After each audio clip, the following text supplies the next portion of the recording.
चलिए, तो आज हम लोग फिर से केमिस्ट्री को आगे देखेंगे, जहाँ तक हम लोगों ने ठीक है पढ़ लिया था। और हम लोग देख रहे थे आपका matter and classification of matter, यानी कि पदार्थ और पदार्थों के वर्गीकरण। ठीक है, और इससे संबंधित हम लोगों ने ठीक है इसके बारे में पढ़ लिया था। और कि जो भी आपको पदार्थ होते हैं, ठोस, द्रव, गैस, ठीक है, यानी कि जो मुख्य रूप से जो अवस्था पाई जाती है ठोस, द्रव, गैस, यानी कि आप सॉलिड, लिक्विड, गैस। हालांकि अधिकतम अगर अवस्था की बात की जाए किसी भी पदार्थ की, तो वो 5 अवस्थाएं, ठीक है। जिसमें आपका एक चौथा होता है प्लाज्मा, और आपका पांचवा होता है बोस, कंडेंसेट, आइंस्टीन। ठीक है, तो सॉलिड तक हम लोगों ने देख लिया था। सॉलिड के आपका प्रॉपर्टीज भी देख लिए थे और उसका स्ट्रक्चर भी देख लिया था। और तो आज हम लोग देखेंगे द्रव से, और आगे की चर्चा इसमें करेंगे। ठीक है, यानी हम लोग आपका पढ़ रहे हैं ठीक है मैटर,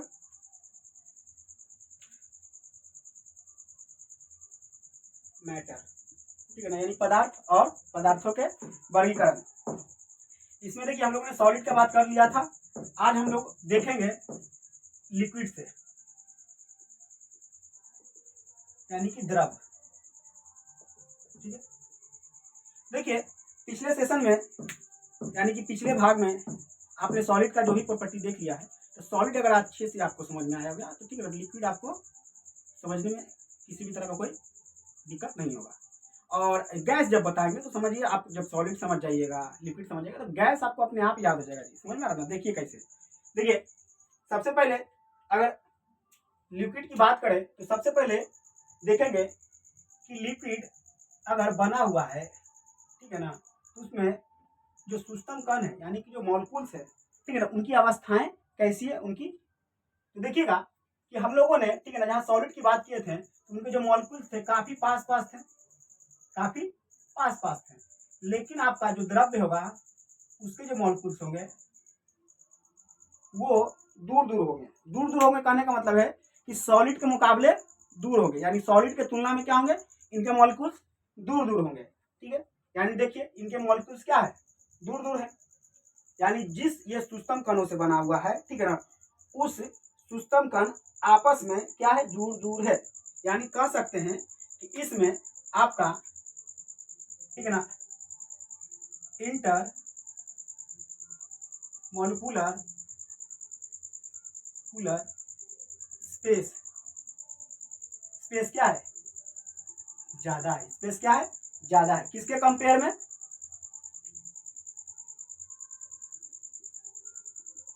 सॉलिड के कंपेयर में। ठीक है, जहां हमने सॉलिड में देखा था कि इसके बीच ठीक है ना खाली जगह ना के बराबर थी, या था ही नहीं, क्योंकि मॉलिक्यूल्स क्या है, आपस में क्या था, आपस में चिपक चिपक के थे। तो यहाँ पे देखिए, यानी कि हिंदी में कह सकते हैं ठीक है ना, आणविक स्थान, आणविक स्थान, आणविक स्थान क्या है, ज्यादा है। ठीक है ना, अब सोच के देखिए, जब आणविक स्थान ज्यादा है तो क्या आपको लगता है कि इसके बीच जो फोर्स होगा, यानी अट्रैक्शन फोर्स होगा, वो ज्यादा होगा? नहीं, ज्यादा नहीं होगा। सोच के देखिए, अगर ज्यादा होता जी अट्रैक्शन फोर्स, तो क्या कभी ये दूर दूर होता? अट्रैक्शन फोर्स यानी ये इसको अट्रैक्ट करता, ये इसको अट्रैक्ट करता, तो आपस में चिपका हुआ रहता ना। जैसे कि हम लोगों ने सॉलिड को देखा था, ठीक है, सॉलिड के मॉलिक्यूल्स क्या थे, आपस में सटे हुए थे, यानी इसके बीच क्या था, जगह नहीं था, और आकर्षण बल क्या था, ज्यादा था। ठीक है ना, तो जस्ट इसका अपोजिट, यानी कि इसके स्पेस क्या है, ज्यादा है, तो इंटरमॉलिक्यूलर फोर्स, यानी कि आणविक बल जो होगा कम होगा। ठीक है, दूसरा गुण अगर देखें तो इसके मॉलिक्यूल्स के बीच ठीक है ना, देखिए जगह ज्यादा है, तो इसके बीच जो ठीक है ना एक दूसरे जो अट्रैक्शन फोर्स लग रहा है क्या होगा, कम होगा। यानी कि कह सकते हैं inter molecular space, sorry space नहीं, इंटरमॉलिक्यूलर फोर्स क्या होगा जी, कम होगा। यानी कि आणविक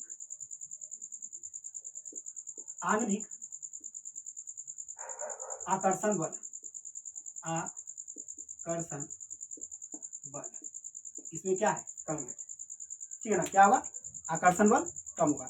अब देखिए, जिस तरह से हम लोगों ने सॉलिड में देखे थे कि इसका ठीक है ना, यानी कि कण का जो स्थान था और अट्रैक्शन फोर्स था, उसी पे इसके सारे गुण डिपेंड कर रहे थे, ठीक है ना, आगे के गुण। तो उसी तरह से आपका सॉलिड में भी सॉरी लिक्विड में भी, ठीक है ना, जो आगे इसके जो गुण होगा, विशेषता होगा, इन्हीं दो बातों पे निर्भर करेगा, ठीक है ना। कैसे निर्भर करेगा अभी आप जस्ट देख लीजिए।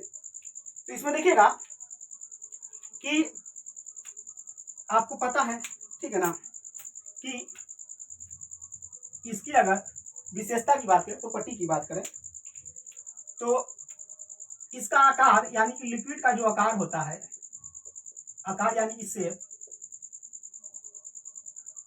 क्या होता है, फिक्स नहीं होता है। फिक्स यानी कि निश्चित नहीं होता है, आ रहा है समझ में, निश्चित नहीं होता है, ठीक है। कहने का मतलब है कि एक द्रव्य को यानी कि एक लिक्विड को, एक तरल को हम जिस तरह के, जिस आकार के बर्तन में रखेंगे वो उसका आकार ले लेगा, स्वाभाविक सा बात है, ठीक है। जैसे देखिए कि ये थर्मस है, ठीक है ना, इसमें अगर हम किसी भी द्रव्य को रखते हैं तो ये थर्मस के आकार का ही हो जाएगा, ठीक है।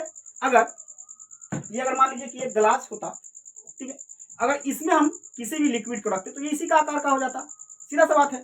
अगर एक कोल्ड ड्रिंक के बोतल में, ठीक है ना, कोल्ड ड्रिंक भरा हुआ है तो उसी आकार का है, तो क्या आप कह सकते हैं कि इसका आकार फिक्स होता है? नहीं, ठीक है ना, इसका आकार क्या होता है, फिक्स नहीं होता है। हालांकि हम यहाँ पे फिक्स लिखे हैं, इसका आकार क्या है, फिक्स नहीं होगा, समझ में आ रहा? अच्छा चलिए, यानी कि फिक्स काट दे रहा है, फिक्स नहीं होगा, यानी कि इसका आकार जो है अनिश्चित है। क्या है?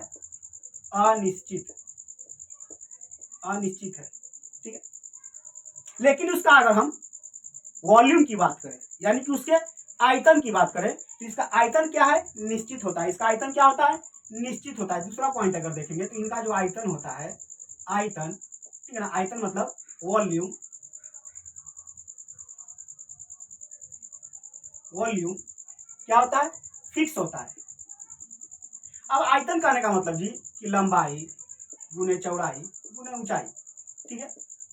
यानी कि अगर किसी भी हम द्रव्य का, ठीक है ना, लंबाई गुने चौड़ाई गुने ऊंचाई अगर निकाल के देखें तो हर जगह समान ही आएगा। कहने का मतलब है कि फिर से समझिए, इसे पे तो संदर्भ में एग्जांपल ले लिए थे। मान के चलिए कि इस बोतल में, ठीक है ना, एक पानी है, ठीक है ना, तो इस पानी में, ठीक है ना, तो ये जो पानी होगा इसमें रखा हुआ, तो ये पानी कुछ ना कुछ इस तरह से होगा कि इस बोतल का जिस तरह से आकार होगा, तो समझिए कि पानी जितना होगा इसमें भरा हुआ, तो समझिए इस पानी में अगर मान लेते हैं कि अगर जितना पानी लिया है, तो अगर मान लीजिए कि इसमें इसका लंबाई 3 मीटर तक जा रहा है, चौड़ाई 2 मीटर तक जा रहा है, ठीक है ना, या मान लेते हैं चौड़ाई, हाँ चलिए चौड़ाई 2 मीटर, सॉरी लंबाई मान लेते हैं थोड़ा 5 मीटर तक, चौड़ाई 2 मीटर तक, और ऊंचाई इसका मान लेते हैं कि, ठीक है ना, हाइट आपका 3 मीटर तक जा रहा है, ठीक है। तो टोटल यहाँ आपका कितना आएगा, मल्टीप्लाई कीजिए, ठीक है ना, तो मल्टीप्लाई करने के बाद आपका कितना आएगा, 30, ठीक है ना, कितना आया 10 30, ठीक है, मीटर, ठीक है। अब समझिए कि इसी पानी को, ठीक है ना, किसी और बर्तन में रख दें, किसी और बर्तन में, तो भले ही उसका लंबाई 5 से जगह कुछ और हो जाए, 2 के जगह कुछ और हो जाए, और 3 के जगह जो इसका चौड़ाई है कुछ और हो जाए, यानी कि सॉरी हाइट कुछ और हो जाए, ठीक है ना, और इसका चौड़ाई कुछ हो जाए, लंबाई कुछ हो जाए, लेकिन फाइनल रिजल्ट जो आएगा वो 30 ही आएगा। फाइनल रिजल्ट जो आएगा 30 ही आएगा। कितना आएगा, 30 ही आएगा, ठीक है। यानी कहने का मतलब अगर मान लेते हैं कि अगर इसको देखते हैं तो इसको, ठीक है, ऐसे हम कर सकते हैं कि आप 6 अगर इसका हो गया, क्या मानते हैं, लंबाई हो गया, चौड़ाई 1 हो जाए और इसका ऊंचाई हो जाए 5, तो कितना आएगा 30, कितना आएगा 30। यानी कि आयतन क्या होगा, फिक्स होगा। आयतन क्या होगा, फिक्स होगा। समझ आ रहा है क्यों आयतन फिक्स होगा, क्योंकि देखिए पानी जितना है उतना ही पानी है जी, ना पानी घट रहा है ना पानी बढ़ रहा है, आ रहा है समझ में, तो फाइनल रिजल्ट तो उतना ही आएगा। यानी कि यहाँ से हम लोग समझ सकते हैं कि इसका आकार अनिश्चित होता है, इसका वॉल्यूम क्या है, आयतन क्या है, फिक्स है। आयतन क्या है, फिक्स है। बाकी ये एग्जाम्पल से आपको समझाने का प्रयास किया, ठीक है ना, बाकी आप समझ सकते हैं, ठीक है ना, समझ ही रहे होंगे। उसके बाद देखिएगा तीसरा गुण कि इसमें जो है, ठीक है ना, बहाव की प्रवृत्ति पाया जाता है। बहाव यानी ये, ठीक है ना, फ्लोडिटी, ठीक है ना,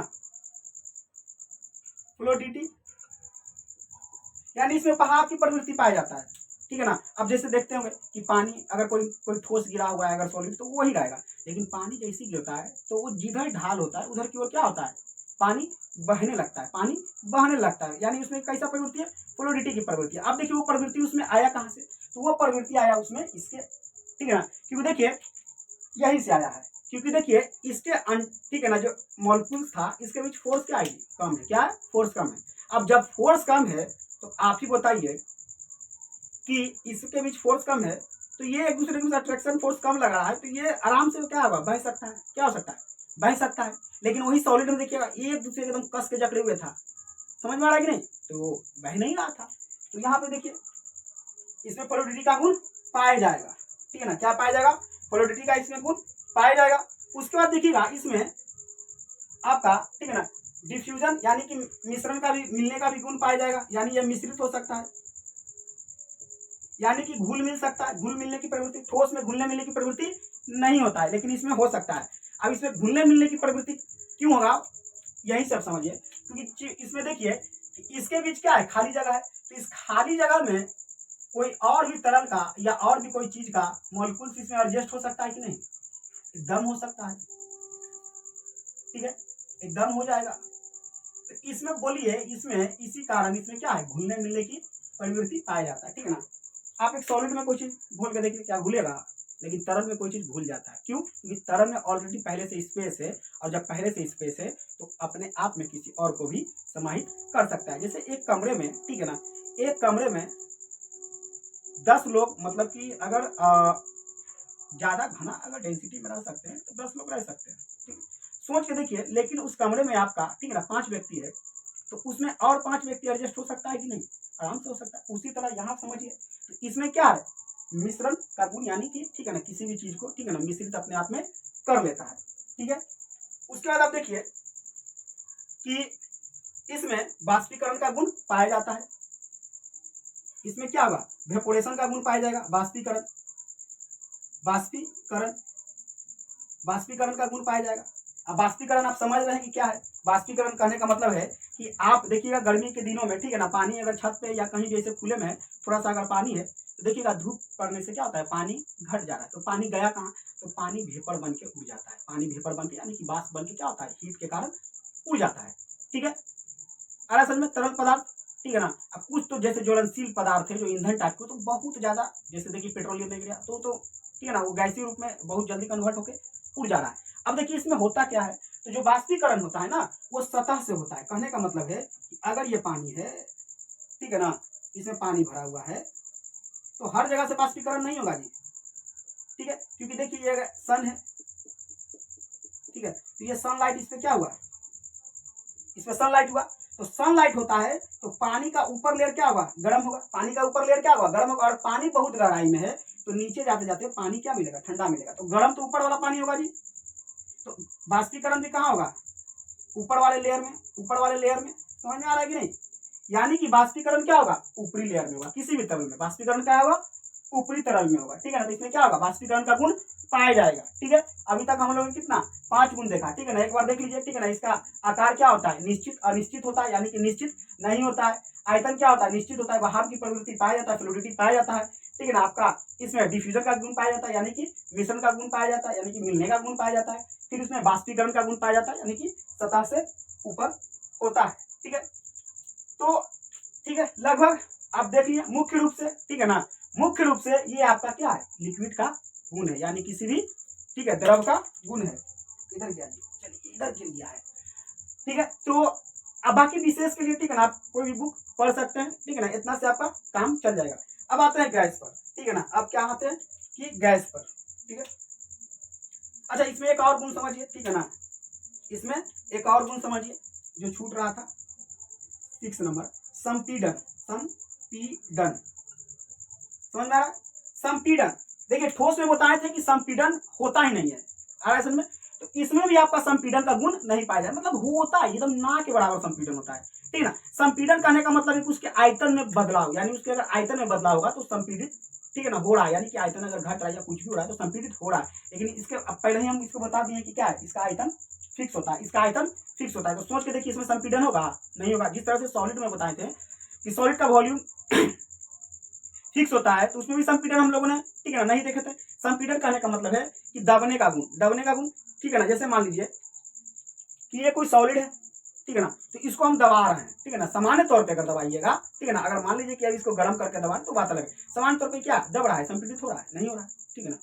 ठीक है, तो एक तरल में भी क्या होता है, संपीड़न का गुण पाया ही नहीं जाता, तो ना के बराबर पाया जाता है, ठीक है ना। अब इसको कैसे समझिए कि संपीड़न का गुण कहने का मतलब दबने की प्रवृत्ति कैसे नहीं पाया जाएगा। सोच के देखिए कि आपको एक, ठीक है ना, सोच के देखिए कि हम लोग होली में पिचकारी का यूज करते हैं, है ना जी, या इंजेक्शन ही समझिए, जो समझना है, ठीक है ना।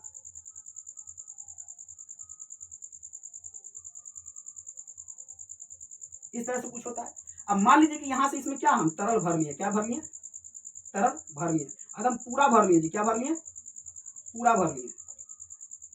और यहाँ पे क्या होता है, पिस्टन जैसा होता है जो इसको दबाने से आगे की ओर पुश करता है। अब मान के चलिए यहाँ पे हम ढक्कन लगा दिए, ठीक है। अब यहाँ से पुश करेंगे, सोच के देखिए कि सारा तरल जो है, ठीक है ना, पहले तो जहां तक जाएगा, जहां तक ये तरल जाएगा, जहां तक रहेगा वहां तक ही दीवार से चिपकेगा। अब फिर यहाँ तक, अगर मान लीजिए यहाँ तक है, यहाँ तक तरल है, तो यहीं तक रह के पिस्टन यहीं पे रुकेगा। आप कितना दबाव लगाइएगा, क्या ये आगे बढ़ेगा, जब तक इधर से तरल नहीं निकलेगा तब तक पिस्टन आगे नहीं बढ़ेगा। कहने का मतलब है कि आप लगाइएगा जोर इधर, तो ये बाहर की ओर धक्का देगा, है कि नहीं। तो क्या ये पानी क्या संपीड़ित हो रहा है, पानी का आकार बदल रहा है, नहीं, क्योंकि पहले ही बताया आयतन क्या है, फिक्स है, इसको संपीड़ित नहीं किया जा सकता, यानी कि संपीड़न का गुण नहीं पाया जाता है। आ रहा है समझे। जैसे एग्जाम्पल दिए थे कि हम लोग जैसे देखिए आटा वगैरह क्या होता है, ठीक है, दबा दबा के कभी क्या होता है, किसी भी कंटेनर में हम लोग रख देते हैं, ठीक है। तो यहाँ पे देखिए कि ये संपीड़न का गुण क्या होता है, इसमें नहीं पाया जाता, ठीक है ना। तो अब यहाँ पे पूरी तरह से आपका लिक्विड समाप्त हो गया। अब देखिए हम लोग चलते हैं गैस की ओर, ठीक है ना। किसको देखेंगे, गैस को देखेंगे, ठीक है।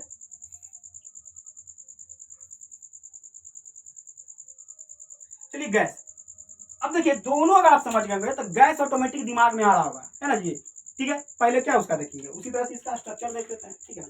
तो गैसों में देखिएगा इसका जो मॉलिक्यूल्स होगा, इसका तो और भी समझ रहा है जी, बहुत दूर दूर होगा, एक यहाँ, एक यहाँ, एक यहाँ, तो एक यहाँ, तो एक यहाँ, एक यहाँ, बहुत दूर दूर, समझ में आ रहा। अब बहुत दूर दूर है तो बताइए इसमें क्या है, इसमें जो स्पेस है, ठीक है ना, स्पेस है, स्पेस यानी कि स्थान क्या है, ज्यादा होगा। और फोर्स क्या हो जाएगा जी, फोर्स क्या होगा, बहुत कम, बहुत कम, ठीक है ना। यानी कि अंतराण्विक स्थान बहुत ज्यादा है और अंतराण्विक फोर्स बहुत कम। इंग्लिश में बोले तो इंटरमोलिकुलर स्पेस ज्यादा है और इंटर, ठीक है ना, मोलिकुलर, ठीक है ना, फोर्स, इंटरेक्शन फोर्स क्या है, बहुत कम है। अब सारा गुण इसी पर होगा। इसका तो और देख लीजिए, इसका ना आकार फिक्स है ना आयतन फिक्स है, समझ में आ रहा है ना, ठीक है। लिख नहीं रहा, अच्छा लिख दीजिए, ऐसे आप लोग सुन के भी, ठीक है ना, अपना नोट बना सकते हैं, ठीक है ना। अब देखिए इससे संबंधित, ठीक है ना, पॉइंट यहाँ पे लिख दे रहे हैं, ठीक है ना। गैस से संबंधित इसका आकार एंड आयतन दोनों क्या होगा, फिक्स नहीं है जी, दोनों फिक्स नहीं होगा। क्यों नहीं होगा, ठीक है ना। आकार इसलिए भी नहीं फिक्स होगा कि इसको देखिए, इसको आराम से दबाया जा सकता है, ठीक है ना, ठीक है।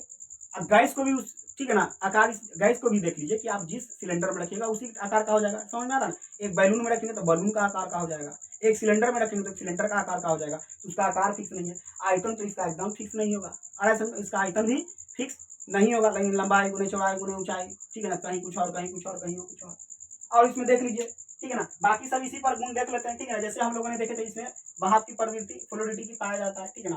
तो इसमें भी देखिएगा क्या होता है, ये फ्लो करेगा, एयर तो फ्लो करता ही है, गुण पाया जाता है। इसमें देखिए मिश्रण के गुण, यानी इसमें भी डिफ्यूजन का गुण तो बहुत ज्यादा होगा। डिफ्यूजन करने का मतलब घुलने मिलने की प्रवृत्ति, इसमें तो और जगह खाली जगह कोई भी आके और ज्यादा हट सकता है, और ज्यादा इसमें एडजस्ट हो सकता है कि नहीं। इसीलिए देखिएगा ना कि गैस कहीं अगर रिलीज हो रहा है, यहाँ पे अगर हम गैस छोड़े, ठीक है ना, तो इस पूरे कमरे के में क्या होता है, फैल जाता है, क्या होता है, फैल जाता है, ठीक है ना। फैलने का कारण है कि दूर दूर है, इंटरमोलिकुलर स्पेस नहीं ज्यादा है और एक दूसरे के बीच क्या है, फोर्स कम है, तो जा रहा है तो जा रहा है, ये एक दूसरे को रोक ही नहीं रहा है, समझ में आ रहा है कि नहीं। तो यहाँ देखिए अगर परफ्यूम का छिड़काव या किसी भी चीज का, ठीक है ना, तो पूरा रूम में आ रहा समझ में। किचन में सिलेंडर अगर खुला हुआ है, ठीक है ना, गैस रिलीज कर रहा हुआ तो पूरे घर में महक जाएगा, क्यों, इसी गुण के कारण, ठीक है ना। आइए आप देखते हैं, ठीक है ना, बाष्पीकरण इस समय होगा नहीं। संपीड़न, संपीड़न का भी इसमें गुण देखिएगा, तो संपीड़न का गुण इसमें क्या होगा, पाया जाएगा, ठीक है ना। गैसों को दबाकर संपीड़ित किया जा सकता है, गैसों को दबाकर क्या किया जा सकता है, संपीड़ित किया जा सकता है, ठीक है। इसमें कोई दिक्कत नहीं होनी चाहिए। आ रहा है समझ में? अब देखते हैं आपका, ठीक है, कि यहां सब कोई दिक्कत नहीं। अब देखते हैं आपको कि यहां तक हमने ठोस, द्रव, गैस तीनों को देख लिया, ठीक है ना। अब रह गया आपका चौथा अवस्था प्लाज्मा और बोस कंडेंसेट आइसटीन, ठीक है ना। तो इसको हम लोग अभी तुरंत नहीं देखेंगे, ठीक है ना। अभी देखेंगे तो मतलब अभी आप बताएंगे तो आपको थोड़ा समझने में क्या होगा, कठिनाई होगा, ठीक है ना। कुछ प्रोसेस है उसको देख लेते हैं, उसके बाद अगर समझेंगे, ठीक है ना, तो बहुत अच्छे से समझ में आएगा, ठीक है ना। अब हम लोग देखते हैं अवस्था परिवर्तन, ठीक है ना। क्या देखेंगे? अवस्था परिवर्तन, ठीक है। अवस्था परिवर्तन देखते हैं। अवस्था परिवर्तन, है ना।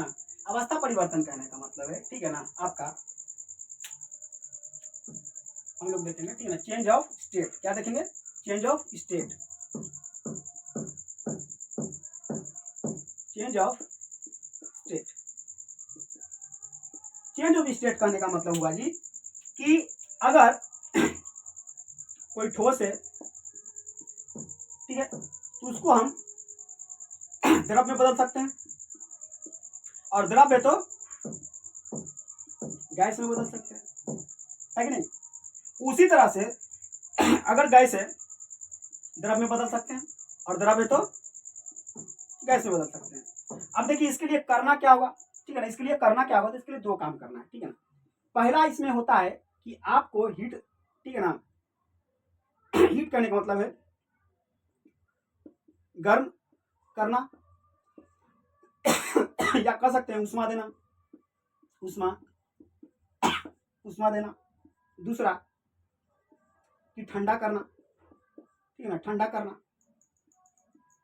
ठंडा करना है कि उष्मा को निकालना, उष्मा को निकालना, ठीक है, उष्मा को निकालना। जैसे देखिए अगर कोई ठोस है तो उसको द्रव में कब बदला जाएगा, उसको गर्म करेंगे तो।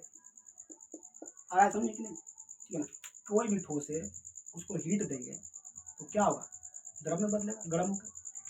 और ज्यादा हीट करेंगे यानी कि और ज्यादा गर्म किया और इसको उष्मा दिए, क्या होगा, गैस में हो जाएगा। क्या हो जाएगा, गैस में कन्वर्ट हो जाएगा। होगा कि नहीं होगा, ठीक है। अब सोच के देखिए कि अगर वो गैस में है, ठीक है ना, तो गैस में है तो अगर उसको हम ठंडा करेंगे, ठीक है, क्या करेंगे, ठंडा करेंगे। तो ठंडा करेंगे यानी कि क्या करेंगे, यहाँ पे ठंडा करेंगे। ठंडा करेंगे मतलब क्या होगा, ठीक है ना, हीट को क्या करेंगे, घटाएंगे। तो क्या में बदलेगा, द्रव में बदलेगा। द्रव में बदल गया, अब इसको और ठंडा करिए। तो बताइए ये ठोस में बदला कि नहीं बदला। यानी कि तीनों अवस्था एक दूसरे में, ठीक है ना, बदला जा सकता है, ठीक है। कभी कभी कुछ अपवाद है कि ऐसा भी होता है, और ये होगा तो जानते हैं ये क्या होगा, एक क्रमिक रूप में होगा। क्या होगा, एक आपका, ठीक है ना, क्या होगा जी, क्रमिक रूप में होगा। क्या होगा, क्रमिक रूप में। देखिए क्रमिक रूप में कहने का मतलब है कि देख रहे हैं कि क्रमिक रूप में कहने का मतलब है कि अगर वो ठोस है तो इसको गर्म किए तो पहले द्रव में बदला, ठीक है ना, तभी ये गैस में बदलेगा। अगर गैस में है तो पहले द्रव में बदलेगा और उसके बाद ही ठोस में बदलेगा। यानी अवस्था परिवर्तन जो होगा क्या होगा, क्रमिक होगा, यानी सीरीज में, ठीक है ना, सीरीज क्रमिक तौर पे होगा, ठीक है ना, क्रमिक तौर पे। लेकिन अपवाद है, कभी कभी ऐसा होता है, ठीक है ना, यानी कि अपवाद में, अपवाद है कि कभी कभी अगर कोई ठोस है और इसको गर्म किए, क्या किए, गर्म किए, तो यह द्रव न बदल के क्या बदल जाए, गैस में, ठीक है। और ठंडा किए तो क्या हो जाए, सीधा ठोस में बदल जाए। यानी कि बीच वाला जो स्टेप था आपका ये द्रव वाला खत्म, होता ही नहीं, ठीक है ना। तो जब वैसा होगा, ठीक है ना, तो वैसे जिस पदार्थ के साथ होगा उसको ऊर्ध्वपातित पदार्थ बोलेंगे, नहीं सब्लिमेटेड, ठीक है ना, आपका मैटर बोलेंगे। जैसे कि आप देख सकते हैं, ठीक है ना, कपूर, कपूर, नेप्थेलॉन यानी कि आम बोलचाल की भाषा में कर गोली, इसको क्या बोलते हैं, नेप्थेलिन, ठीक है, ठीक है ना। तो ये सीधा क्या बदलेगा, गैस में। आ रहा समझ में। तो ये क्या किया, सब्लिमेशन, क्या इसको कहते हैं, इस प्रक्रिया को कहते हैं क्या, सब्लिमेशन, सब्लिमेशन यानी कि ऊर्ध्वपातन, ऊर्ध्वपातन, ठीक है, ऊर्ध्वपातन। यहाँ तक कोई दिक्कत, सब्लिमेशन भी समझ गए, ठीक है ना, ऊर्ध्वपातन भी समझ गए। अवस्था कैसे चेंज हो रहा है ये भी समझ गए होंगे। चलिए अब आते हैं कि अवस्था परिवर्तन से संबंधित कुछ, ठीक है ना, आपका टर्म है, ठीक है ना, उस टर्मिनोलॉजी को, उस टर्म को हम लोग देख लेते हैं। ठीक है, तो पहला जो आपका है, पहला कि इसमें आपको, ठीक है ना, यानी परिभाषित कुछ शब्द है जी, परिभाषित कुछ शब्द है, यानी कि जिसको हम लोग द्रव्यनांक या आपको कह सकते हैं गलनांक, गलनांक इसी को बोलते हैं क्या, आपका मेल्टिंग पॉइंट, क्या बोलते हैं, मेल्टिंग पॉइंट।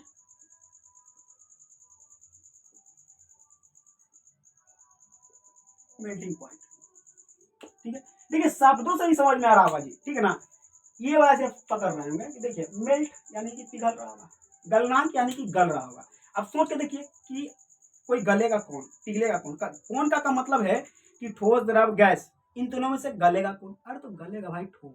कौन गलेगा, ठोस, यानी जब ठोस है वो गलेगा, है कि नहीं, क्योंकि द्रव तो ऑलरेडी पहले से गला हुआ है, पहले से क्या है, गला हुआ है, ठीक है ना, तो गलेगा कौन, ठोस। यानी कि जो ये हम लोग टर्मिनोलॉजी देखा है द्रव्यनांक की, किससे संबंधित है, ठोस से संबंधित है, ठीक है, किससे संबंधित है, ठोस से संबंधित है, और असल में सॉलिड से संबंधित है, सॉलिड से संबंधित है। अब देखिए इसमें होता क्या है, तो इसमें चलिए लग रहा है खत्म हो रहा है, चलिए खत्म होते होते तक, ठीक है ना, इतना टॉपिक है आपको क्लियर कर रहा है। तो इसमें देखिए अगर कोई सॉलिड है यानी कि कोई ठोस है, ठीक है ना, उसको हम क्या किए, गर्म किए, यानी हीट दिए तो किस में बदल जाएगा, द्रव में बदलेगा, है नहीं, द्रव में बदल जाएगा। अब सोच के देखिए कि जब द्रव में बदल रहा होगा तो हम इसको हीट देना स्टार्ट किए, आ रहा है समझ में। एग्जाम्पल के लिए मान लीजिए कि एक हीट का स्केल है, ठीक है ना, क्या है, हीट का स्केल है, मान लीजिए इसको स्केल पर हम देते जा रहे हैं 1 डिग्री सेल्सियस, फिर बढ़ते जा रहा है 5 डिग्री सेल्सियस, ठीक है ना, फिर आपका 15 degree Celsius, 20 degree Celsius, 25 degree Celsius, 50 degree Celsius, ठीक है ना।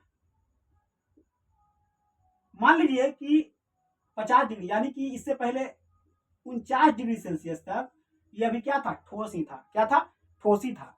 लेकिन जैसे ही अगर मान लीजिए ये 50 पर पहुंचा टेम्परेचर हम, अब ये पिघलना प्रारंभ कर दिया, कितना पर, 50 पर, यानी कि अगर ये 50 पर पिघलना प्रारंभ हुआ है तो वही उसका क्या कहलाएगा, गलनांक, यानी कि मेल्टिंग पॉइंट। आ रहा है समझ में, यानी कहने का मतलब डिफिनेशन आप लोग, ठीक है ना, लिख नहीं रहे हैं, सुन लीजिए कि जिस टेम्परेचर पर, यानी कि जिस मतलब कम से कम, यानी जिस मिनिमम टेम्परेचर पर कोई ठोस, ठीक है ना, द्रव में बदलना प्रारंभ कर दे, समझ में आ रहा है, यानी कि कोई सॉलिड स्टार्ट हो जाए लिक्विड में कन्वर्ट होना, जिस टेम्परेचर पर, जिस मिनिमम टेम्परेचर पे, वही उसका क्या होगा, मेल्टिंग पॉइंट होगा, वही उसका क्या होगा, मेल्टिंग पॉइंट है। जैसे यहाँ पे एग्जाम्पल में दिए कि नहीं दिए जी, ठीक है ना, 1 2 मतलब 1 5 15 25, ठीक है ना, 49 तक भी कोई नहीं है, कोई ऐसा नहीं पड़ रहा है ठोस है, लेकिन धीरे धीरे जैसे उसको 50 पर गया, अब वो मेल्ट होना स्टार्ट हुआ, यानी कि इसका मेल्टिंग पॉइंट क्या होगा, 50, क्या होगा, 50।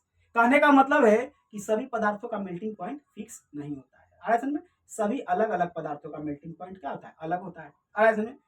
जैसे एग्जाम्पल की यहाँ तो 50 मान है, ठीक है, जैसे कि आप समझिए कि सबका मेल्टिंग पॉइंट क्या होता है, बराबर आपका नहीं होता है जी, असल में सबका मेल्टिंग पॉइंट क्या होता है, बराबर नहीं होता है। जैसे एल्युमिनियम का अगर देख लीजिएगा, ठीक है ना, कि आपका जो एल्युमिनियम का मेल्टिंग पॉइंट है वो आपका है कितना है जी, याद करने दीजिए, ठीक है ना, मेल्टिंग पॉइंट शायद है, मेल्टिंग पॉइंट इसका तो, अच्छा चलिए, सोडियम का देखिए, सोडियम का है आपका मेल्टिंग पॉइंट 98 डिग्री सेल्सियस, ठीक है ना, और बर्फ का कितना है, कोई बर्फ है, कोई बर्फ है उसका कितना है, 0 डिग्री सेल्सियस, ठीक है ना, अभी याद नहीं आ रहा है, ठीक है ना। अगर लोहा का देखिए, ठीक है ना, लोहा का अगर देखिएगा आपका है तो 1535, कितना, 1535 डिग्री सेल्सियस, लोहा का कितना है जी, 1535 डिग्री सेल्सियस, यानी कि लोहा को आपको कितना, 1535 डिग्री सेल्सियस पे क्या कर सकते हैं, ठीक है ना, आपको गलाया जा सकता है, ठीक है, गलाया जा सकता है। और असल में अब देखिए एल्युमिनियम का जैसे अभी हमको याद नहीं आ रहा था, एल्युमिनियम का आपका जो है, ठीक है ना, 660 है, कितना है, 660 डिग्री सेल्सियस। और असल में अगर इसको फ़ारेनहाइट डिग्री में अगर देखिएगा तो फ़ारेनहाइट डिग्री में है 1220 फ़ारेनहाइट। और असल में तो यहाँ पे देख रहे हैं सबका अलग अलग है, सबका क्या है, अलग अलग है, ठीक है, इसमें कोई दिक्कत, यानी कि जिस मिनिमम टेम्परेचर, यानी लोहा कहने का मतलब है कि लोहा सॉलिड है, बहुत था, उसको हीट दे रहे हैं, वो लोहा से, ठीक है, पिघलना प्रारंभ करेगा 1535 डिग्री सेल्सियस में। कोई बर्फ है वो पानी बदलना प्रारंभ करेगा 0 डिग्री सेल्सियस में। सोडियम पिघलना पड़ेगा 98 डिग्री।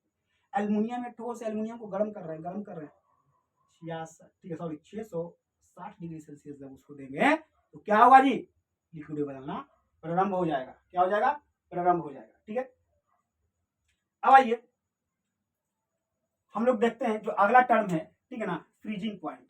क्या है, फ्रीजिंग पॉइंट।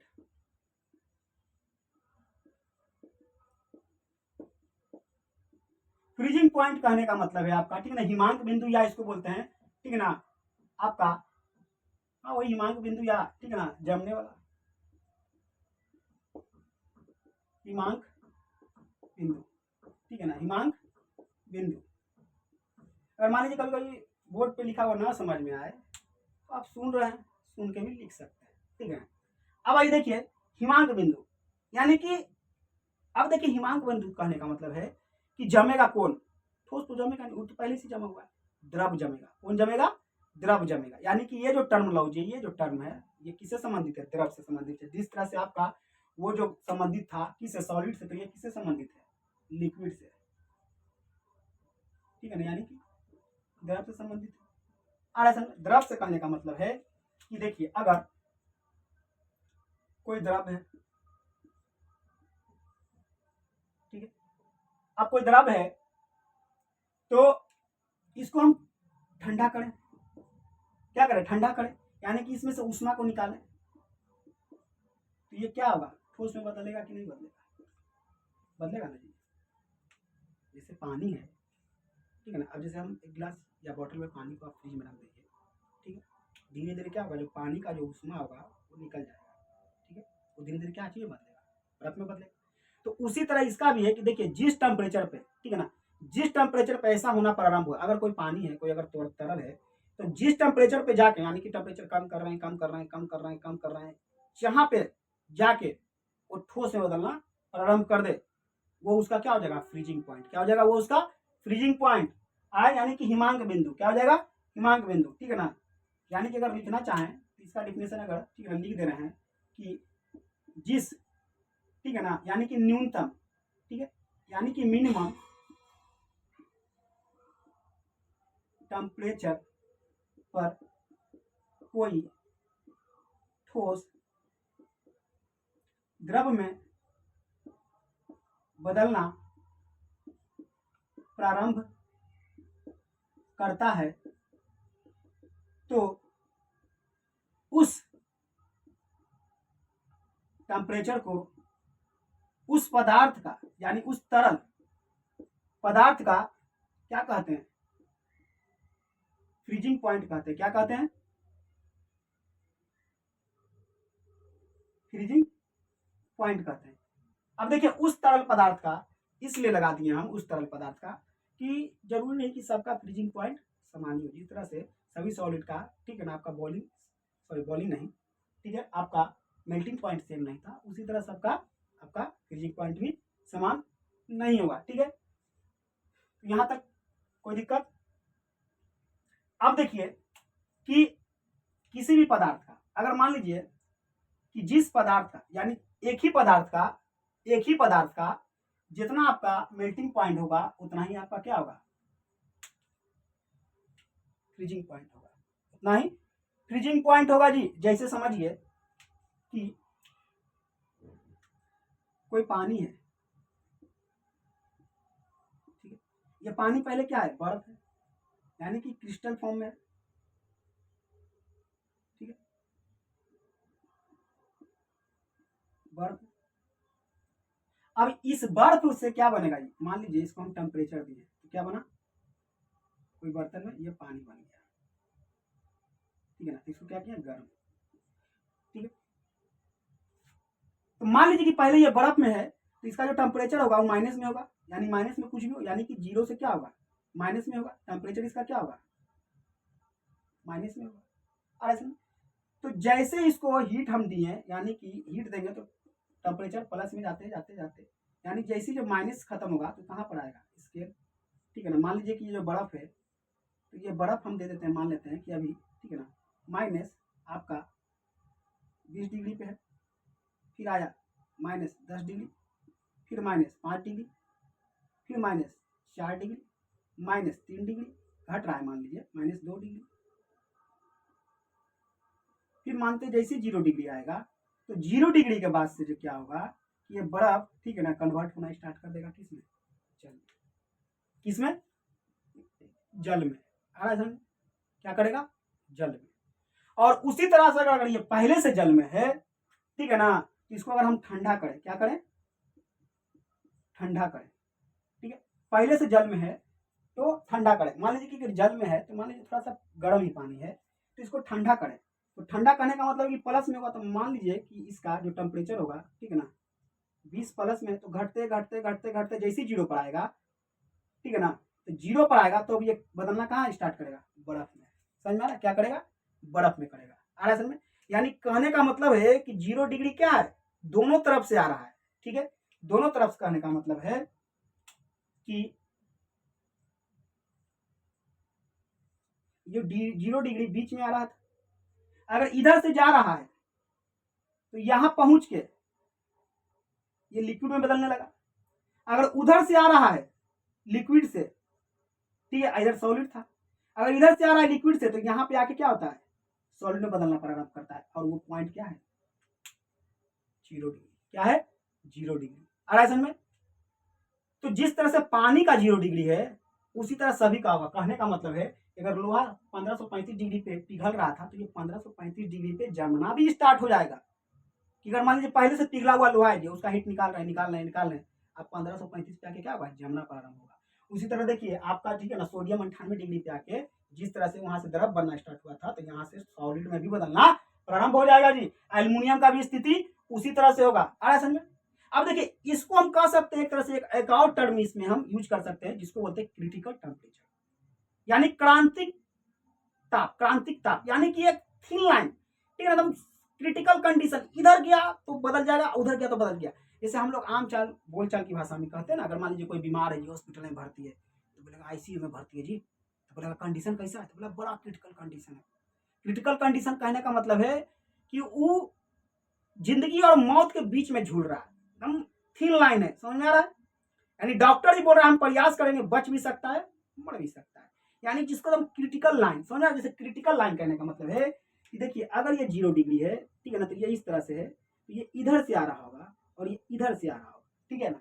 तो यही एक लाइन है कि इधर जाने पे ये किधर बदल रहा है? लिक्विड में, और उधर जाने पे सॉलिड में। तो हम यहीं पे आ रहा है, यहीं पे इसको क्या कह सकते हैं? इस स्थिति वाले, इस जगह को, इस, ठीक है ना, सर्टेन, ठीक है ना, सर्टेन टेम्परेचर को इसको बोल सकते हैं क्रिटिकल टेम्परेचर। समझ में आ रहा है? समझ आ रहा? क्रिटिकल टेम्परेचर यानी कि क्रांतिक ताप। कोई दिक्कत? एक और टर्म समझ गए, क्रिटिकल टेम्परेचर। समझ रहा? कंडीशन से जैसे कि आपको एग्जांपल दिए उसी तरह से आप समझ सकते हो, ठीक है। तो ये आप समझ गए क्या? फ्रीजिंग पॉइंट, हिमांक बिंदु, ठीक है, इसमें कोई दिक्कत नहीं, ठीक है। अब देखिए चूंकि बोर्ड भर गया है, ठीक है ना, अगर मान लीजिए कि आप स्क्रीनशॉट ले सकते हैं, ठीक है ना, तो स्क्रीनशॉट ले लीजिए। अब इसको भी, ठीक है ना, हम मिटाएंगे, उसके बाद आगे की चर्चा करेंगे, ठीक है। तो स्क्रीनशॉट लेना चाहते तो ले लीजिए इसको स्क्रीनशॉट, अभी हम इसको मिटाएंगे, ठीक है। इतना समझ में आ रहा होगा? और एक से 2 बार और वीडियो देख लीजिएगा ना, ठीक है, अच्छे से समझ में आ जाएगा, ठीक है। अब चलिए इसको मिटाते हैं, अब आगे का बात करते हैं, ठीक है। इतना जितना में काम हो जाए उतना ही मिटा दे रहे हैं। चलिए अब इसको रहने देते हैं, ठीक है ना, क्योंकि अभी थोड़ा सा और जो टर्म आएगा हो सके इसी से रिलेटेड हो, तो आपको समझाने में आसानी हो और आपको समझने में भी क्या आसानी हो। चलिए देखिए अगला जो आपका टर्मिनोलॉजी है, टर्म है, ठीक है ना, वो आपका है क्वथनांक यानी कि बॉइलिंग पॉइंट, ठीक है, यानी 2 हो गया, ये तीसरा क्वथनांक,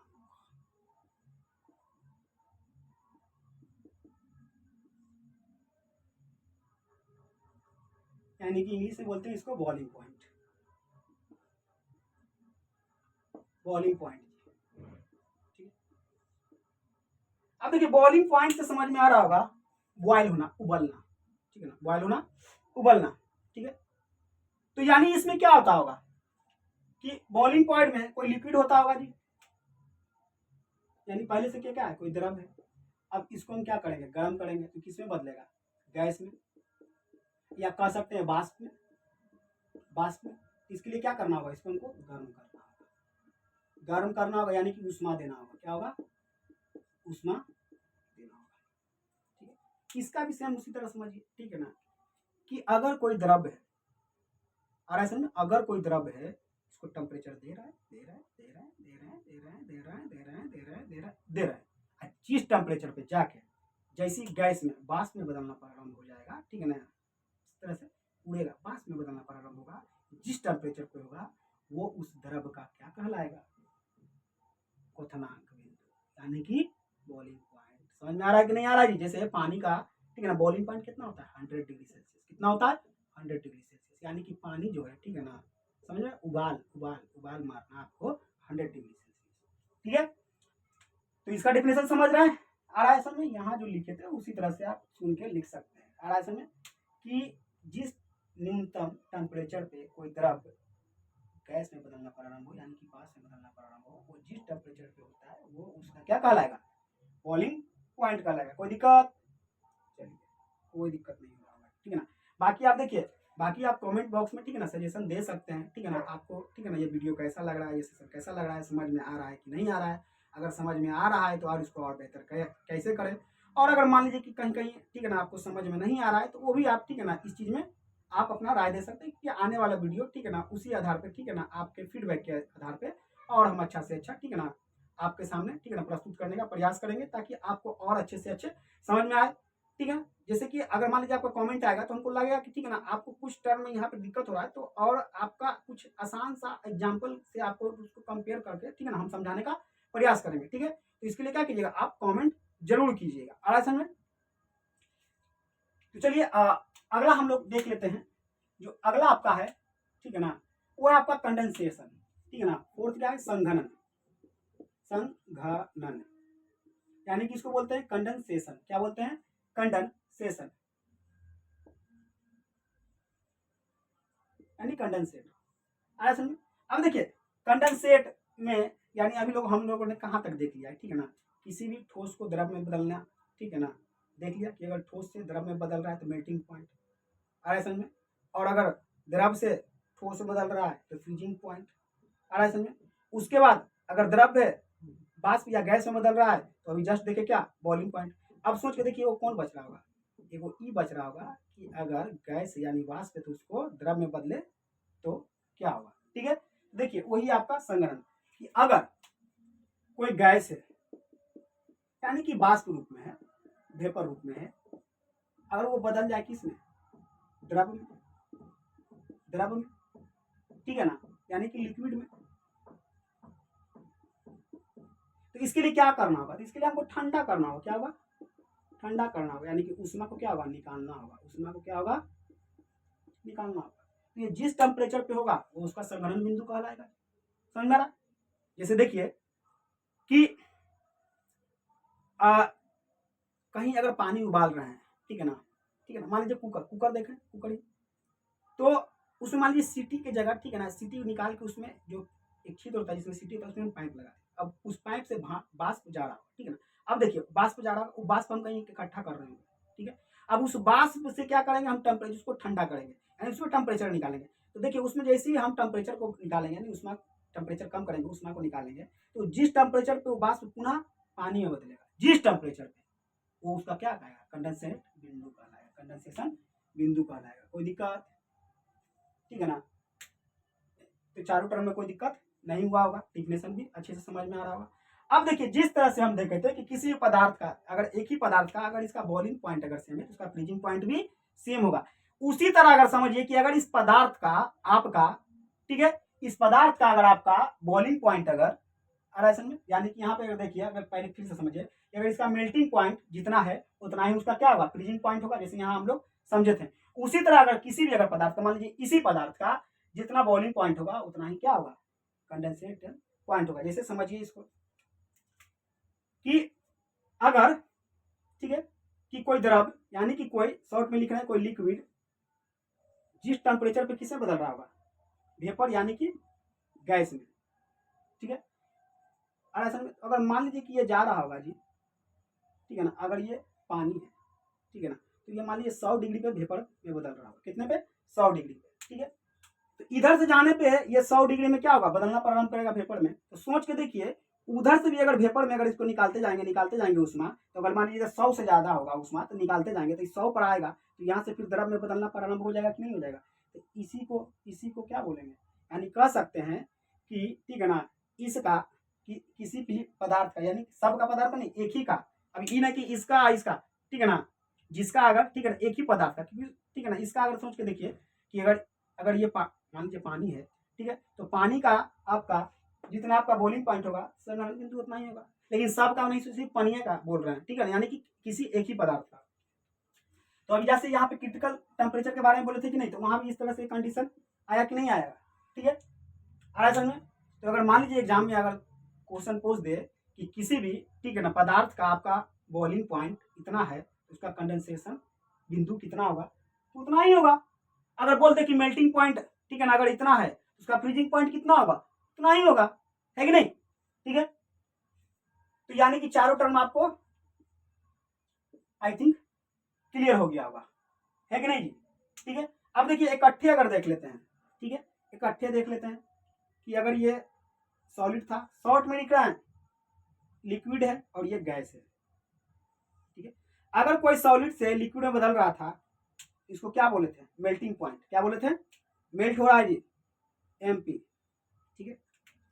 उसके बाद अगर लिक्विड से गैस बदल रहा है, इसको क्या बोले थे, बीपी, यानी कि बॉइलिंग पॉइंट, आ रहा है समझे। अब देखिए कि अगर कोई गैस से किसमें बदल रहा है, लिक्विड में, इसको कंडेंसेशन बोले थे, कंडेंसेशन। और लिक्विड से अगर सॉलिड में बदल रहा है, यानी कि जम रहा है, तो इसको बोले थे क्या, आपका freezing point, F P freezing point, है कि नहीं। और इससे पहले देखे थे कभी कभी ऐसा कंडीशन आएगा कि अगर हीट दिए तो डायरेक्ट आपका किसमें बदलेगा, ठीक है ना, डायरेक्ट आपका बदल जाएगा सीधा गैस में, ठीक है, ये वाला अइबे नहीं करेगा। और गैस से अगर ठंडा करेंगे तो सीधा लिक्विड में। तो वैसे वाले कंडीशन को क्या बोले थे, सब्लिमेशन, क्या बोले थे, सब्लिमेशन, यानी कि ऊर्ध्वकारण। आ रहा है समझ।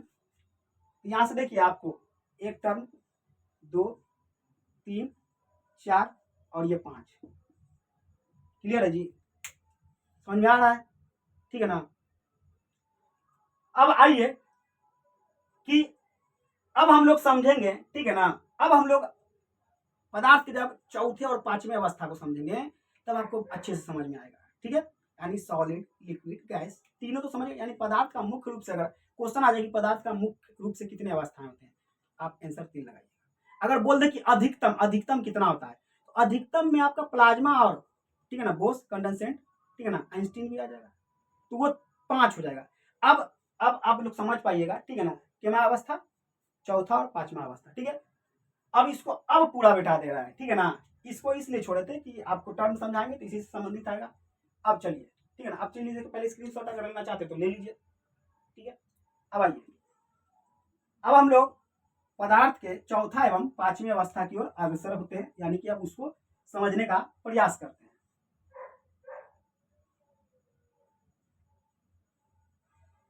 चलिए एकदम रिलैक्स मूड हो जाइए, ठीक है ना, बिल्कुल रिलैक्स मूड, और पूरी तरह से कॉन्सेंट्रेट होके समझने का प्रयास कीजिए, ठीक है। अब देखिए कि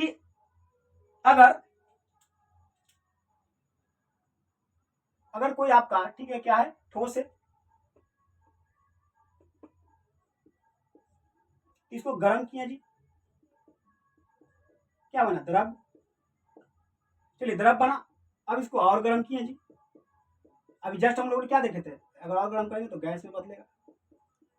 अब लीजिए और गर्म किए,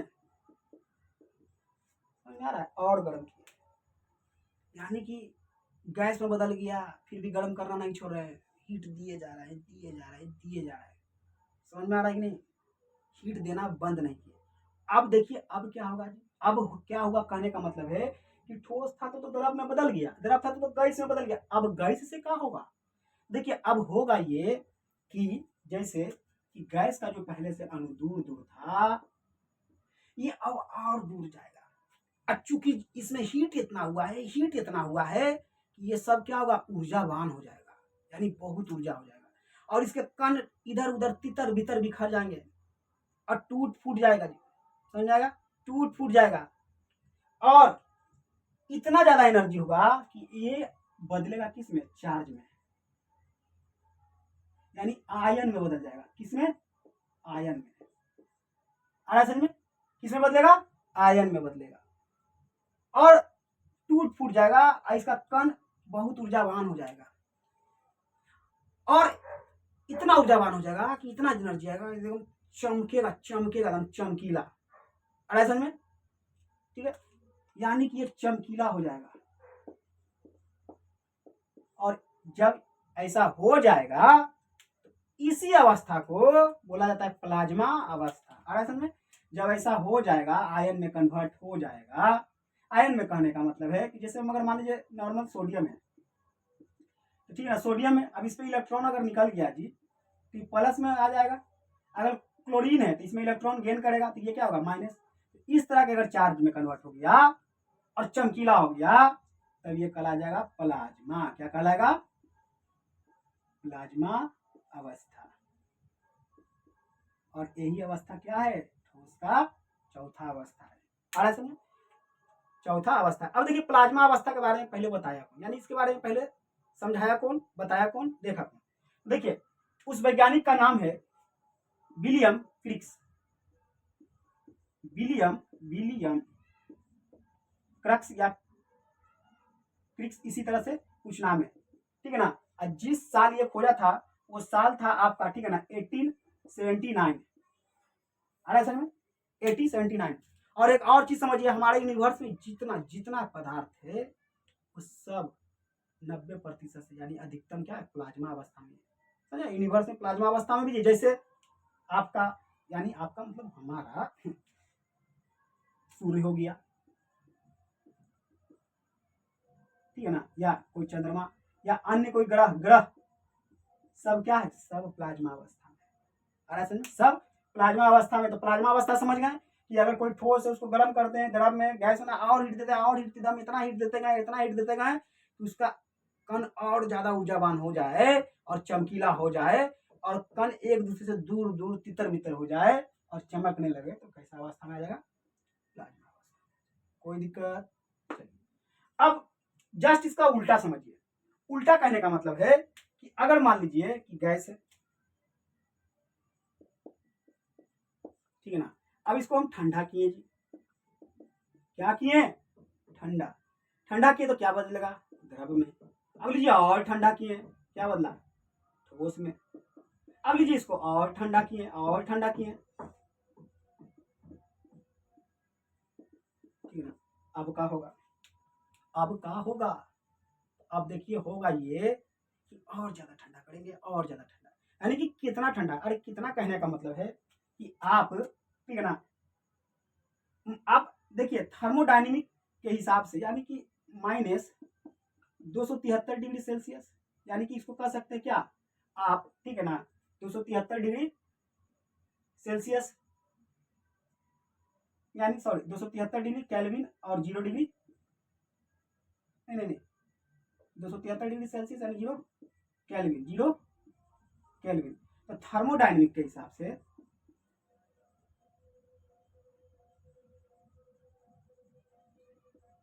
ये तो प्राप्त ही नहीं किया जा सकता है, समझ में आ रहा है कि नहीं, यानी इतना आसान नहीं है -273 डिग्री सेल्सियस पहुंचना, 0 केल्विन पहुंचना बहुत मुश्किल है, खर्चीला भी बहुत ज्यादा है। फिर भी अगर मान लीजिए कि कुछ कुछ जहां तक पहुंचा जा सकता है, अगर वहां तक पहुंचे तो ये जो ठोस के बाद भी क्या होगा कि मान लीजिए ठोस का जो कण है, मॉलिक्यूल्स, हम लोगों ने अभी पढ़ा है, क्या होगा, आपस में सटा हुआ रहता है, यानी स्पेस इसमें ना के बराबर है, और इंटरमोलिकुलर फोर्स तो बहुत ज्यादा है। होगा क्या कि सब ऐसा मिलेगा, ऐसा मिलेगा, ऐसा मिलेगा, ऐसा मिलेगा, ऐसा मिलेगा कि सब एक कण में बदल जाएगा, और जिसको बोलेंगे क्या, सुपर आइटम, सुपर आइटम। और ऐसे क्या बोलेंगे, सुपर आइटम। जब ऐसा हो जाएगा कि जितने भी थे उस सब मॉलिक्यूल्स जुड़ के एक बड़ा मॉलिक्यूल्स बन जाए तो क्या कहलाएगा, सुपर आइटम। जैसे सोच के समझिए कि अगर हमको लड्डू बनाना है तो बुनिया लेंगे, क्या है बुनिया, अगर मान लीजिए क्या है, बहुत छोटा छोटा कण है। अब उसको क्या किए हम, मुट्ठी में लेके सबको एक एक एक एक मिला के एक बड़ा सा बना देंगे लड्डू। उसी तरह समझिए यहाँ पे क्या हुआ कि उसको और ठंडा किए और ठंडा किए और ठंडा किए, एक सुपर आइटम में जब बदल जाए, यही अवस्था कहलाएगा आपका Bose condensate Einstein. Bose condensate Einstein, short में BEC, ठीक है ना।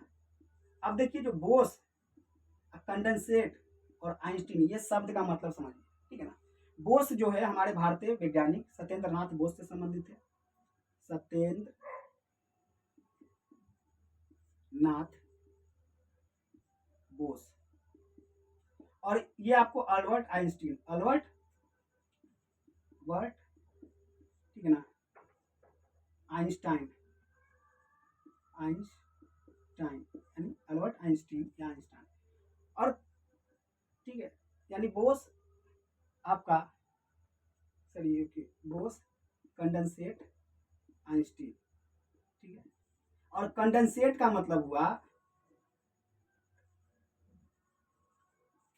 ठीक है ना, एक होना, जमना, जमना, कंडेंसेट एक होना, आयोजन में। तो इसी से इसका नाम दिया गया, ठीक है ना, सत्येंद्रनाथ बोस के नाम पर और आइंस्टीन के नाम पर, बोस कंडेंसेट आइंस्टीन, ठीक है। तो ये आपका क्या था, पदार्थ का पांचवा अवस्था था, ठीक है ना। तो आपका ये चौथा अवस्था, ठीक है ना, यानी कि प्लाज्मा अवस्था। और ये आपका, ठीक है ना, ये हो गया आपका पदार्थ का पांचवा अवस्था। आ रहा है समझ में, क्या हो गया, पांचवा अवस्था। उम्मीद है कि ये समझ में आ गया होगा। अब चलिए आगे की चर्चा कर लेते हैं, और इसके लिए फिर से हमको बोर्ड को क्या होगा, साफ करना होगा। सॉरी सॉरी, चलिए देख लीजिए, ठीक है ना, उसी में अगर स्क्रीनशॉट लेना है ले लिए होंगे। चलिए इसकी चर्चा आगे कर लेते हैं हम लोग। और साइंस देखिए बाबू ऐसा सब्जेक्ट है, ठीक है ना, इसमें कहानी नहीं है कि आप सोचिए कि हमको थोड़ा सा इंजॉय आ जाए, मजा आ जाए, ठीक है। तो ये साइंस है बाबू, ठीक है ना, इतिहास है नहीं कि आपको इसमें हम कहानी सुनाए और आपको बड़ा आनंद आए। तो इसमें आनंद नहीं, इसमें समझिए, समझ में आएगा तो वही आपको आनंद की अनुभूति कराएगा, ठीक है। और उसको समझने के लिए पूरा आंख कान नाक खोल के समझना होगा, ठीक है, क्योंकि ये क्या है, साइंस है, ठीक है। और मजा भी नहीं आया फिर भी पढ़िए, अरे मजा लेने के लिए थोड़े पढ़ा जाता है, ठीक है ना। अगर मजा लेना तो ऑर्केस्ट्रा जाके देखिए, है कि नहीं, मुझे थोड़े ऑर्केस्ट्रा दिखा रहे कि आपको मजा हम देंगे, ठीक है ना। पढ़िए, अगर फिर भी अगर पढ़ाई में मजा अगर आ रहा है तो बहुत अच्छी बात है कि आप उसमें भी मजा कर रहे हैं, लेकिन नहीं भी आ रहा है फिर भी पढ़िए, अगर मजे आते तो सब पढ़ लेता जी, ठीक है ना। अब चलिए देखिए आगे आपका, यानी हम लोग यहाँ तक पिछले क्लास में आपको बताए थे कि पदार्थ को, ठीक है ना, यानी कि फिजिकल क्लासिफिकेशन और केमिकल क्लासिफिकेशन, ठीक है। तो हम लोगों ने फिजिकल क्लासिफिकेशन में पदार्थ को बांट कर देख लिया और उसके बारे में एक एक टर्म और अवस्था टर्मोलॉजी को हम लोगों ने देख लिया, यानी पदार्थ का फिजिकल क्लासिफिकेशन पूरी तरह से पढ़ लिया, ठीक है। अब हम लोग देखेंगे ठीक है ना, पदार्थ का केमिकल क्लासिफिकेशन, क्या देखेंगे, केमिकल क्लासिफिकेशन यानी कि रासायनिक, ठीक है, वर्गीकरण। चलिए रासायनिक वर्गीकरण, ठीक है। अब इसके लिए देखिए आपको, ठीक है ना, 1 मिनट का हम थोड़ा सा लेंगे क्योंकि हमको इंक डालना है, इंक डाल देते हैं, हो सके जब वीडियो आपको एडिट करें तो ये चीज़ ना आए, लेकिन इंक डालना भूल गए थे, इंक डाल लेते हैं जल्दी से। तब तक आप लोग थोड़ा सब्र रखिए, रिवीजन कीजिए जो भी जस्ट बताएं।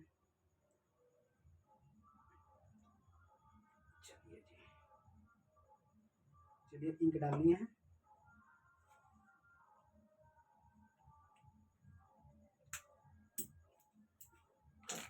चलिए अब हम लोग देखेंगे, ठीक है ना, केमिकल क्लासिफिकेशन।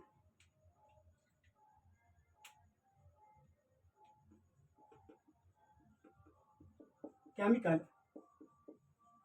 क्लासिफिकेशन यानी कि रासायनिक वर्गीकरण।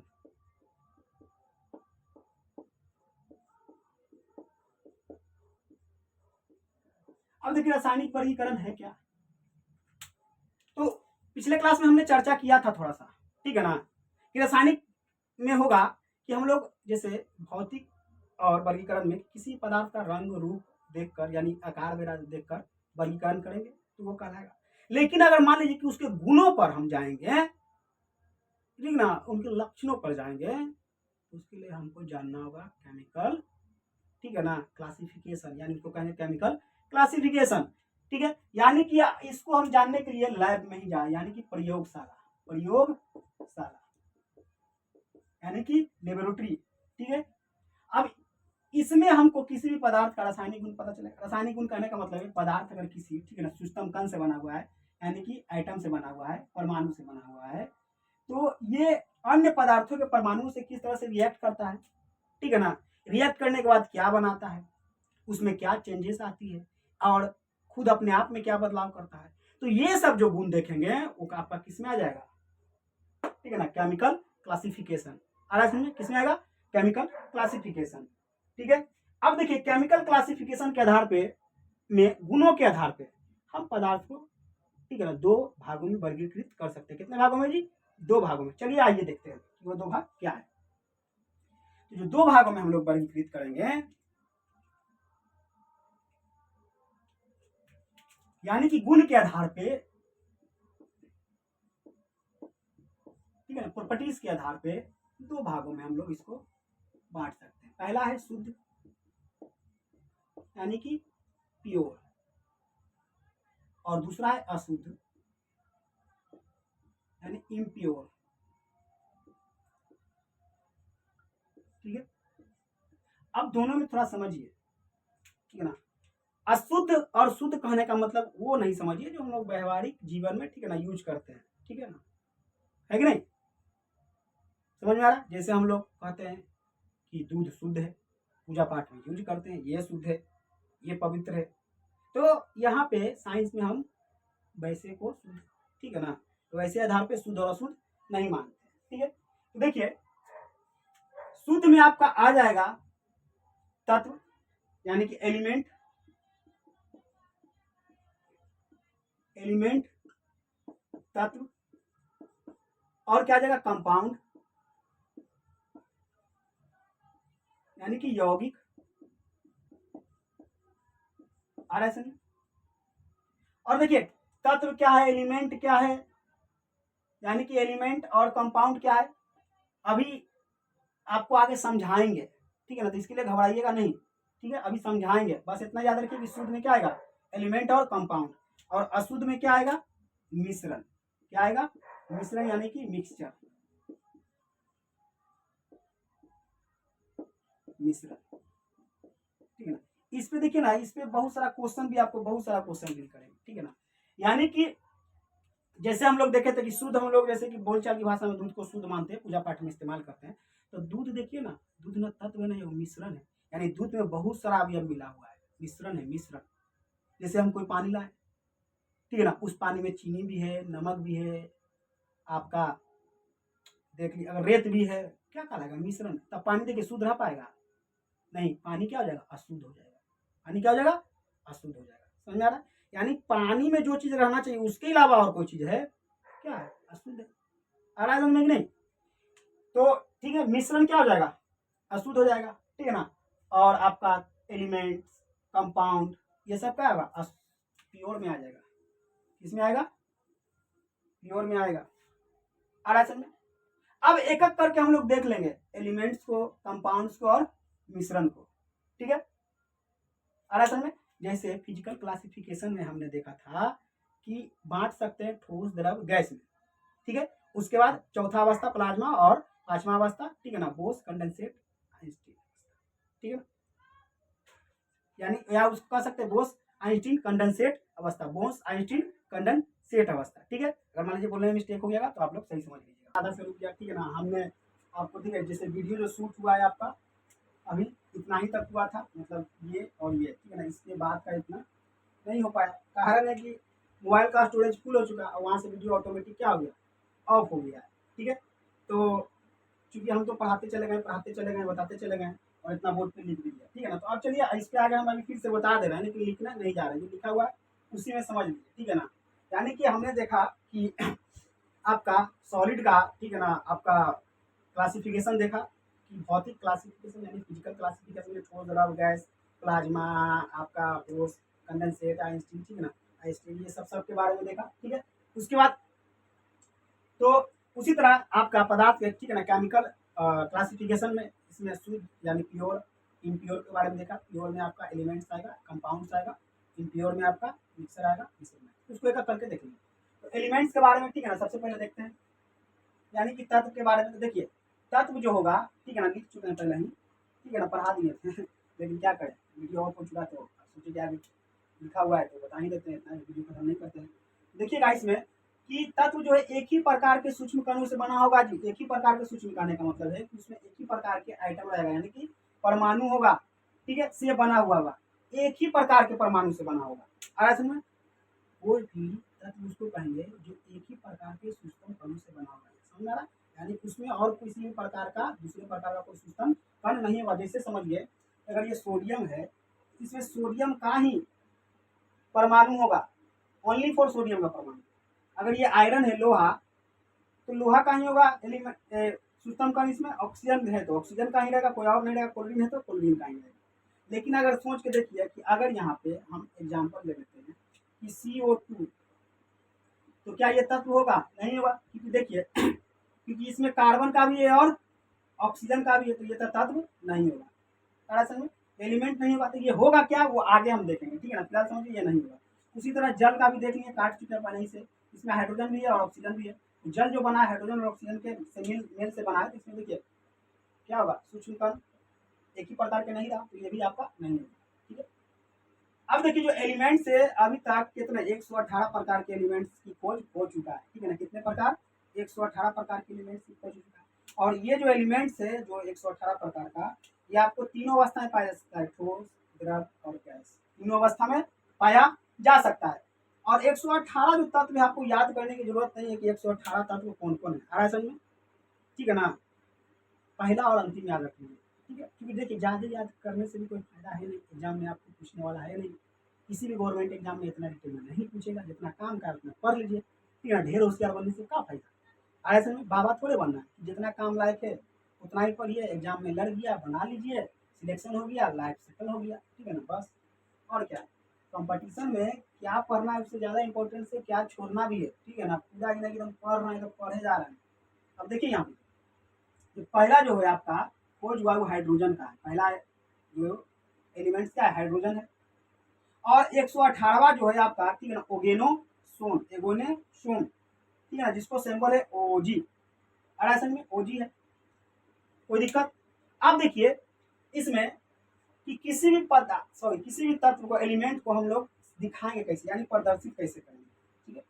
तो एलिमेंट्स को प्रदर्शित करने के लिए संकेत का उपयोग किया जाता है, जिसको बोलते हैं आपका केमिकल सिंबल। क्या बोलते हैं? Chemical symbol. क्या बोलते हैं? केमिकल सिंबल, यानी कि रासायनिक संकेत। रासायनिक संकेत करने का मतलब है, देखिए अगर आयरन है, लोहा है, Fe से, ऑक्सीजन है तो पूरा ऑक्सीजन न लिख के O लिख दिए संकेत, क्लोरीन है तो Cl लिख दिया, हाइड्रोजन है तो H लिख दिया। तो ये क्या है आपका? ये आपका रासायनिक संकेत के माध्यम से हम किसी भी तत्व को दर्शाते हैं, ठीक है। इसके तो रासायनिक संकेत के माध्यम से, ठीक है। तो नेक्स्ट पार्ट में हम लोग देख लेंगे कंपाउंड्स और मिश्रण को, ठीक है ना। तो दोनों कंप्लीट हो जाएगा, यानी पदार्थ क्लासिफिकेशन, फिजिकल क्लासिफिकेशन तो पहले कंप्लीट हो चुका है, केमिकल भी कंप्लीट हो जाएगा, ठीक है ना। तो आज का वीडियो यही खत्म करते हैं सेशन को। लेकिन एक बात ध्यान रखिए, सुन लीजिए कि वीडियो के एंड तक देखिए। वीडियो अगर पूरा देखें तो आपको जो भी सजेशन हो, जो भी आपको लगे, कमेंट बॉक्स में अपना सजेशन दीजिए, समझ ना, दीजिएगा। अब देने से क्या हुआ कि आपके सजेशन के हिसाब से हम अपने बेटर, ठीक है ना, अपने वीडियो में, ठीक है ना, अपने पढ़ाने के तरीके को और ज़्यादा बेटर करेंगे। बेटर करने का मतलब है कि उस लेवल पे आके समझाएंगे। कहने का मतलब है हमको और भी स्लो जाएंगे और भी आपको, ठीक है ना, ऐसा एग्जाम्पल देंगे कि और आपको समझ में आए। अगर समझ में आ रहा होगा तो कोई बात नहीं, इसी तरह से, ठीक है ना, हम अपना सेशन को जारी रखेंगे, ठीक है ना। तो कॉमेंट जरूर दीजिए कि आपको समझ में आ रहा है कि नहीं आ रहा है। अगर आ रहा है तो अच्छी बात है, अगर नहीं आ रहा है तो कहाँ पे आ रहा है, ठीक है ना। तो उस पर हम क्या करेंगे, नेक्स्ट अगर जो वीडियो आएगा उसमें ये सब बातों का ध्यान रखेंगे, ठीक है। और इसको क्या कीजिए, हो सके आप दूसरे ग्रुप में, एजुकेशन ग्रुप में भी आप शेयर कर सकते हैं। आ रहा है समझ में। और ये पढ़ने के बाद आप किसी भी बुक उठाकर आप पढ़ लीजिए, इसी चैप्टर को पढ़ लीजिए, आपको आसानी से समझ में आएगा। चाहे लुसेंट पढ़ लीजिए या साइंस का और भी कोई ऑथर का बुक पढ़ लीजिए या किसी कोचिंग का नोट्स पढ़ लीजिए, आपको अच्छे से समझ में आएगा ही आएगा। आ रहा है समझ में। लुसेंट का क्वेश्चन भी लगा लीजिए, नहीं तो प्रीवियस क्वेश्चन किसी भी एग्जाम का, रेलवे का, ग्रुप डी का, बिहार पुलिस का, आईएसएससी का या आपका दरोगा का, इवन बीपीएससी का भी, ठीक है ना। इसी चैप्टर का क्वेश्चन आप एमसीक्यूज लगा के देख सकते हैं, ठीक है ना। आपका क्वेश्चन